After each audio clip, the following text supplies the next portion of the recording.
अस्सलाम वालेकुम, मैं हूं आपका मेज़बान मोहम्मद इरफान हरपल। इस वक्त मैं मौजूद हूं अड्डा गियलपुर तहसील अहमदपुर सियाल में और आज यहाँ पे डिवीजन के सदर हाजी अकरम अंसारी साहब यहाँ पे अहमदपुर सियाल पहुँचे हैं। तो आज इनसे इस हवाले से जानते हैं कि आज का दौरा किस मकसद के लिए था उनके अहमदपुर सियाल से। अस्सलाम वालेकुम, क्या हाल है हाजी साहब? आज जो आपने अहमदपुर सियाल का दौरा किया, ये इसका मकसद क्या था?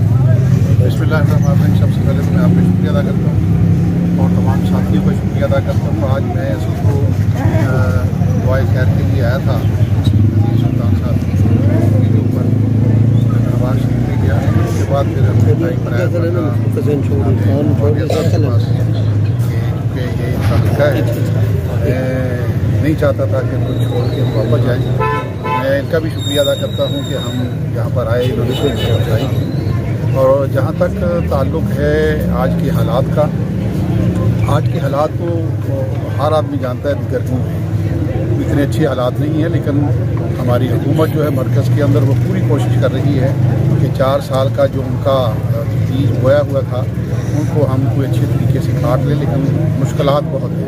हाजी साहब, एक और बात, जैसे कि नून लीग और दीगर जमातें हैं, वो भी जो तरीक़े इंसाफ है वो भी इक़्तिदार में है, नून लीग भी इक़्तिदार में है। तो क्या लगता है हमारे डिवीज़न फैसलाबाद में या सूबाई हुकूमत ये नून लीग ले जाएगी?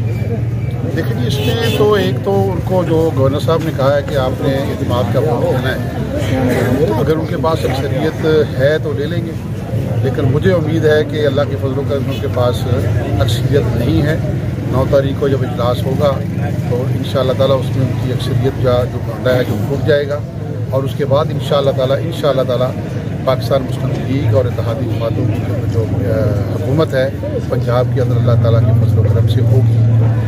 मौजूदा वज़ीर आला जनाब परवेज़ इलाही साहब वो भी इस वक्त टाल मुटाल कर रहे हैं। कभी वो यानी कि उनका शुमार नून लीग में किया जाता है, कभी उसका शुमार तरीक़े इंसाफ के साथ किया जाता है। तो इस हवाले से क्या व्यूज़ हैं?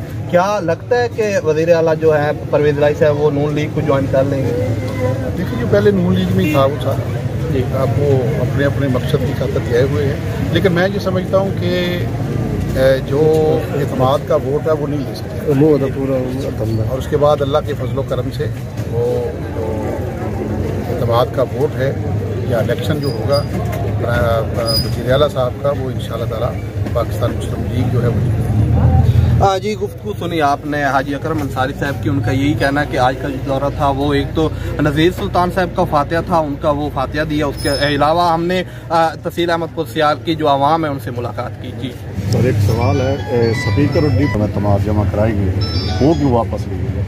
कई चीज़ें टेक्निकल से भी वापस ले ली, इसलिए ली थी कि ताकि वो बजाय इसके कि वो हमारे पल्ले में बात डालते हैं।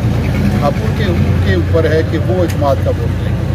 अगर वो इत्मीनान का वोट लेंगे तो हो सकता है फिर वो हम उसमें भी नाकाम हो जाए दूसरी में, लेकिन मुझे उम्मीद वासक है नहीं, इस पे तो यू टर्न ले लिया ना डिप्टी स्पीकर और स्पीकर पे, तो वज़ीर आला पे क्यों? ये टेक्निकल बात है, टेक्निकली बात है ये कि जब हम एक के खिलाफ करेंगे तो अगर उसमें अक्सरियत जिसकी भी है वही कामयाब होगा। तो ये 9 तारीख को इंशाअल्लाह ताला पता चल जाएगा जिसकी अक्सरियत है। अगर हमारी अक्सरियत हुई तो हम इंशाअल्लाह ताला जीतेंगे, और वो एतमाद जो उनके ऊपर किया हुआ है इत्मीनान का वोट लेना है उसमें वो नाकाम हो गया। तो उसमें नाकाम हो जाते हैं तो स्पीकर डिप्टी स्पीकर ही तो ऑटोमेटिकली हो जाएंगे।